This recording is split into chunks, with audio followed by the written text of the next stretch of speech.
sua pergunta. Boa noite, Nascimento. A minha pergunta é para o candidato João Dória. Candidato, o senhor foi vítima hoje de um vídeo que, publicado nas redes sociais, viralizou e fez do seu nome o assunto mais citado em todo o mundo no Twitter. O senhor gravou um depoimento condenando fake news, anunciando providências jurídicas. Eu vou abrir aqui o espaço para o senhor falar desse caso, se quiser, e também sobre o fenômeno de notícias falsas nessa eleição. Daniela, de fato, um absurdo o fake news e o nível que atingiu a ponto de agredir a minha família, agredir a mim pessoalmente, com situações de modificação de imagens, e por isso nós tomamos medidas judiciais no plano criminal, primeiro solicitando um laudo de um perito judicial, depois as medidas também de ação criminal para verificar quem foi o responsável por isso. Eu estou aqui, inclusive, acompanhado pela minha esposa, Bia, minha esposa há 26 anos, conversei com os meus filhos, fiquei muito impactado com uma notícia desse tipo e não imaginava que a campanha pudesse chegar a esse nível. Não estou fazendo aqui acusação ao meu adversário, mas esse tipo de conduta numa campanha política é absolutamente condenável, seja para quem for, de um lado e de outro. A população brasileira e a população de São Paulo não espera que os candidatos se agridam utilizando fake news, utilizando fontes inadequadas, utilizando inclusive mentiras. Não é um bom caminho. Por isso, aliás, quero cumprimentar que estamos conseguindo aqui pela primeira vez fazer um debate altivo, propositivo, Nascimento, onde os temas são temas que interessam às famílias brasileiras que nos assistem aqui em São Paulo. Vamos investigar o caso, Daniela, mas o meu repúdio ao fake news, aliás, em nome de todos os candidatos, faço isso também repudiando qualquer fake news em relação ao Márcio França, ao Jair Bolsonaro e ao próprio Fernando Haddad. Nós temos que trabalhar em cima de propostas. Daniela Lima, 15 segundos para o complemento da sua pergunta. O senhor sempre foi um entusiasta de redes sociais, inclusive em 2016, quando foi candidato à prefeitura, usou muito as redes sociais como um ativo. Hoje o que o senhor está experimentando, talvez pela primeira vez e de maneira muito dura, o outro lado dessa moeda, acha que tem alguma coisa a ser feita para regular esse ambiente? Boa pergunta. Acho que a legislação brasileira, nesse sentido, para as próximas eleições, eleições municipais, tem que mudar. Não é possível, não é razoável que isso continue neste nível, prejudicando a vida, prejudicando o nome dos candidatos que disputam os governos estaduais, Brasil afora, e o próprio presidente da República, o futuro presidente da República. O Tribunal Superior Eleitoral deve ter uma ação muito rigorosa para impedir essa proliferação de fake news. A própria população, eu recebi, Daniela, hoje centenas, não consegui ler todos, mensagens de solidariedade diante do vídeo que foi espalhado nas redes sociais. O feitiço virou contra o feiticeiro, por isso temos que mudar. Eu anuncio agora a participação do jornalista Diogo Pinheiro do portal UOL. Diogo, boa noite, por favor, faça a sua pergunta. Boa noite, Nascimento, candidatos, boa noite a todos. Minha pergunta para o candidato Márcio França. Candidato, nas últimas 72 horas, o candidato presidente Jair Bolsonaro, ele falou em banir os marginais vermelhos. Ele falou que os opositores dele, eles devem ou ir para a cadeia ou sair do país. Ele voltou a defender um torturador. Seu filho chegou a sugerir o fechamento do Supremo. Eu gostaria de saber a opinião do senhor sobre essas declarações e se a provável eleição de Jair Bolsonaro à presidência representa um risco à democracia brasileira. Eu espero que não. Eu convivi com Jair Bolsonaro durante um período na Câmara dos Deputados. A esposa dele trabalhava para um parlamentar que eu liderava, do meu partido, e depois eles se conheceram, casaram. Eu sempre achei que ele tivesse ideias diferentes das minhas, muitas das ideias são diferentes da minha, mas é inequívoco que de alguma maneira ele conseguiu juntar a população em cima de uma linguagem mais autêntica. As pessoas enjoaram da política que é meio ensaiada, daquela política que é meio falsa, que parece uma coisa montada, e foram em busca de autenticidade. E de alguma forma ele foi o condutor dessa linha. Claro que nós discordamos de tudo isso que você falou. Eu sou a favor da democracia, eu passei minha vida inteira brigando pela democracia. Quando eu comecei na vida pública, aliás, na cidade de Santos não tinha eleição para prefeito, eu briguei muito para isso. Eu lutei a minha vida inteira para que as pessoas tivessem o direito de se expressar, de votar, e eu tenho certeza que o Brasil será melhor. Agora, São Paulo tem que aproveitar e dar mais uma vez a condução do Brasil. Conduzir o Brasil para a união das pessoas, Porque a partir de 1º de janeiro, o novo presidente da República, ele governará para todos, para aqueles que ganharem e para aqueles que perderem. Portanto, o ódio, essa coisa da forma mais ácida, do jeito que você pode até pensar que é interessante, para uma nação é péssimo. Não há nenhuma nação do mundo que dividida possa ir para frente. A gente fez assim durante 500 anos, orientou o Brasil e vai continuar orientando nesta eleição aqui de São Paulo. Diogo Pinheiro tem mais 15 segundos. Confirmada a eleição dele à presidência, do senhor ao governo do Estado, qual seria a sua primeira atitude com relação ao governo federal? O senhor procuraria e qual seria a sua postura diante do... Eu vou procurar ajudar o Brasil, ajudá-lo a fazer a junção do Brasil. Porque esse tipo de instrumento, de você ter as pessoas divididas, eu quero a morte do outro, eu quero, enfim, isso não pode dar um bom resultado, as famílias divididas. Nós temos tudo para fazer isso. São Paulo já orientou o Brasil em vários momentos diferentes. Foi com o José Bonifácio na independência, depois foi na República, depois foi na Constituição e será de novo.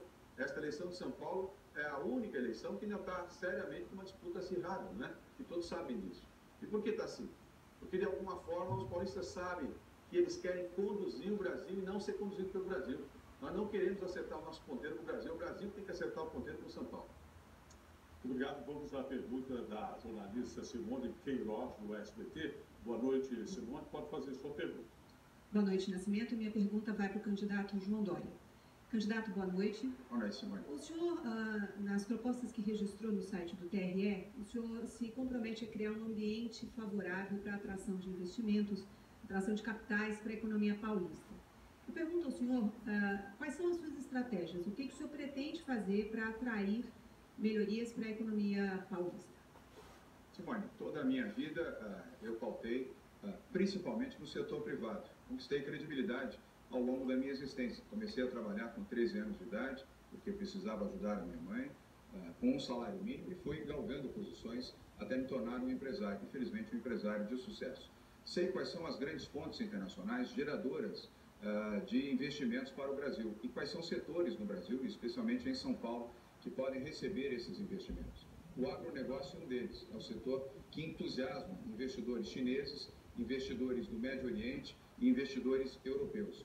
Infraestrutura, rodoviária, ferroviária, aeroportuária, também entusiasma os investidores chineses, investidores sul-coreanos e investidores europeus principalmente. O setor de indústria entusiasma e motiva investidores da Alemanha, da França, de Portugal, da Espanha, americanos e parcialmente do Médio Oriente. E o setor de serviços, o turismo, onde investidores norte-americanos poderão fazer fortes investimentos aqui no estado de São Paulo para a construção de hotéis, resorts e outras infraestruturas necessárias para o desenvolvimento do turismo, que é uma área que gera empregos muito rapidamente e que promove o desenvolvimento social, pois emprega da pessoa mais simples a mais qualificada. Portanto, vou usar o meu prestígio, o meu nome, para atrair investimentos internacionais para São Paulo. Simone. Simone, mais 15 segundos. O senhor citou o seu sucesso no meio empresarial, mas qual é a experiência que o senhor vai levar da prefeitura, por exemplo, quando o senhor propôs um grande programa de privatização, concessão, que não saiu do papel? Parque do Ibirapuera, Pacaembu, a concessão das empresas de ônibus, até os cemitérios. O que deu errado, então, no plano público? Bom, não deu errado, isso leva tempo. O governador Geraldo Alckmin fez aqui vários programas de PPPs, parcerias público-privadas em São Paulo, alguns que levaram 3 até 4 anos para serem viabilizados. Isso leva tempo. Isso passa pela Câmara Municipal, audiências públicas, passa também por promotoria, Tribunal de Justiça, entidades, associações. Não é um procedimento fácil. Privatizar não é fácil, é difícil, mas é bom e saudável. E é o que nós vamos fazer num amplo programa de desestatização no estado de São Paulo. E vamos atrair, sim, estes investidores. No estado, Simone, é mais fácil, pois já houve no passado ações bem-sucedidas. No município de São Paulo é o primeiro município do país a propor programa de desestatização. Bom, agora a segunda participação da jornalista Daniela Lima, da Folha de São Paulo. Eu queria lembrá-la, Daniela, por favor, que a sua pergunta deve ser dirigida ao candidato Márcio França. Boa noite, candidato. O senhor exibe na televisão o apoio do senador, agora senador eleito, Major Olímpio. Numa das peças, ele diz que quem vota em Jair Bolsonaro não vota no PSDB, atacando aí o seu rival João Dória, que é do partido. No entanto, é graças a um tucano, graças ao ex-governador Geraldo Alckmin, que o senhor está na cadeira em que está hoje, podendo disputar a reeleição. O senhor explora tanto a questão da ingratidão nos debates com o candidato João Dória, não leva a TV, nesse caso, um sentimento parecido? Olha, eu creio que não. Tenho sido muito leal ao governador Geraldo Alckmin. Assim que encerraram as eleições e eu passei o segundo turno, a primeira pessoa que eu fui lá agradecer foi a ele. Estava triste, né? Como, claro, não tinha passado para o segundo turno. Fui lá no escritório dele para agradecer, dizer a ele que devia muito a ele por estar aqui. Claro que sou muito agradecido. Mas uma coisa é o agradecimento que tem a ele. A outra coisa são os mais de 20 anos do PSDB aqui no governo. E evidente que também criaram alguns vícios, algumas coisas que seria muito bom que nós tivéssemos uma alternativa diferente, uma alternativa nova, e eu acho que a população se manifestou nesse sentido, tanto em nível nacional como no nível estadual, querendo uma novidade aqui em São Paulo, querendo uma novidade nacional. E isso está expresso nos votos, né? Eu respeito a carreira, tenho dito que o governador Alckmin é uma das pessoas mais corretas que eu convivi, do ponto de vista público, um homem íntegro, mas ele tem um pensamento, eu tenho outro do ponto de vista de governo. Lembrando, no caso do Dória, que eu, quando fui prefeito, fiz concessões, várias concessões, uma delas de um cemitério, inclusive, que está lá com um prédio em cima, enfim. Quer dizer, é possível fazer quando você conhece a máquina pública, quando você sabe como fazer. Acabei de fazer a concessão, agora a venda da CESP na semana passada, 1 bilhão e 900 milhões de reais entraram nos cofres do Estado na venda, numa construção bem feita, porque se você hoje não tiver convicção, você não assina, você não quer se responsabilizar e as pessoas então acabam desistindo da vida pública. Eu tenho 35 anos de vida pública, com muito respeito às coisas que fiz. Daniela Lima, 15 segundos. Não, eu pergunto porque o senhor trata como se fosse uma questão apartada, mas na verdade, se é a fadiga de material do PSDB, nos últimos 4 anos o senhor participou desse processo como vice-governador. Claro, participei como vice-governador, né? E como vice-governador, na área que eu atuei, que era desenvolvimento, ciência e tecnologia, a gente pode falar diversos números importantes. Por exemplo, o acréscimo das vagas da USP, Unicamp e Unesp para alunos da rede pública foi uma conquista. Não foi minha, foi uma conquista do governador também, de todo o governo. Eu não pego as coisas para mim, não sou individualista, não sou egoísta, eu acho que as coisas são do governo, são do povo de São Paulo. São Paulo é um país dentro de um país com muitas conquistas, né? Falei há pouco da abertura de empresas rapidamente, das aberturas de ETECs e FATECs, do projeto da Assembleia para que os alunos pudessem ter bolsa, quem está nas ETECs e FATECs, para eles continuarem a estudar, enfim, várias conquistas. Mas o governador era ele, e em 5 meses para cá, o governador sou eu. Muito bom. Eu anuncio mais uma vez a participação do jornalista Diogo Pinheiro, do portal UOL.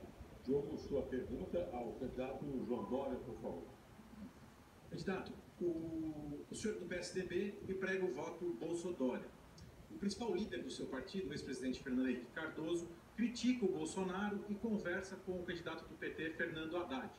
Hoje, o candidato Bolsonaro disse que PT e PSDB são semelhantes e que ele é contra tudo isso. Eu queria saber se o senhor concorda com essa declaração do Bolsonaro e se o senhor pretende deixar o PSDB assim que terminar a eleição. Bom, primeiro, boa noite. Não pretendo deixar o PSDB, estou filiado ao PSDB desde 2001, são 18 anos de filiação e continuarei no PSDB. Respeito as posições que são distintas e são várias, como você mesmo mencionou. E o PSDB é um grande partido com figuras exponenciais, inclusive o Fernando Henrique Cardoso, que é o presidente de honra do nosso partido e a quem eu devo extremo respeito. Nós temos aqui, nessa campanha, são posições distintas, muito claramente distintas. Eu não desrespeito as pessoas que têm sentimentos diferentes dos meus, mais à esquerda. Isso faz parte do jogo democrático. Para isso temos, inclusive, o Legislativo, Câmara, Assembleia Legislativa, o Senado, para que esses debates possam produzir e haja fiscalização também de governo. Mas a minha posição eu deixei muito claro. Eu sou e apoio Jair Bolsonaro para a presidência da República. E o meu entusiasmo nos últimos dias aumentou após as conversas com Paulo Guedes, que será o futuro ministro da Fazenda de Jair Bolsonaro. Ele defende o Pacto Federativo, que eu defendo também, para dar mais recursos aos estados, e ele já garantiu que São Paulo terá mais recursos para a saúde, para a educação, para a habitação, para serviços de obras e segurança pública.